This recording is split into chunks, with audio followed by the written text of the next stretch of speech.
To discuss matters of life or death, of choice and obligation, is to recognise the gravity of one's role as a Member of Parliament.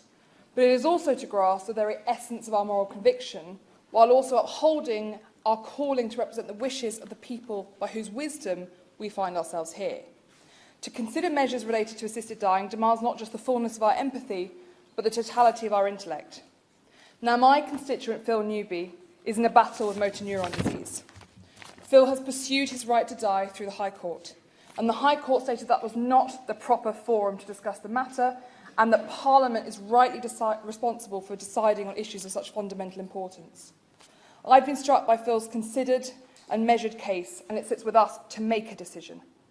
Now, the crux of the matter to me is to recognise the terror and the agony of what it must be to have your body turn on you, and for it to rack you with pain or to torture you. For those suffering debilitating and terminal diseases are not just being robbed of life, but being robbed of death. To come to terms with one's own death, to depart this life in peace and dignity, is a privilege that I believe we should endeavour as a society to extend, not to limit. And what is more, those facing these daunting circumstances may wish to take this decision into their own hands. Now, I support a change in the law, but it must be the right change with the right safeguards. Now, many doctors hold that assisting in death is a violation of their professional oaths and a desecration of their ethical responsibilities. So for that reason, any legislation must protect the conscience rights of healthcare professionals and ensure adequate protections for them.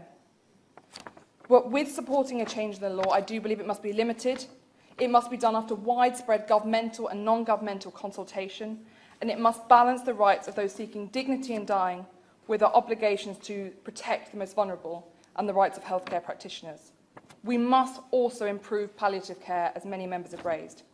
But I don't believe we face binary choice. We can and we must balance empathy and science, not just for us, but for Phil and for all of us in this country.